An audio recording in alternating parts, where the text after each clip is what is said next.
appearances, how much access reporters were given during practices. But as the season unfolded, those minor disputes became open power struggles.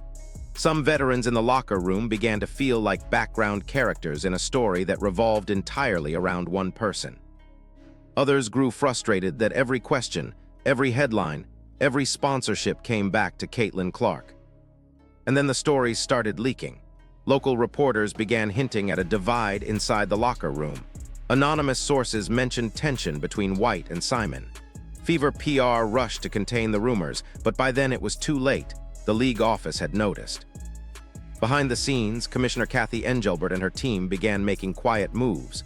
Without a press release or public announcement, the WNBA dispatched senior operations staff to Indianapolis.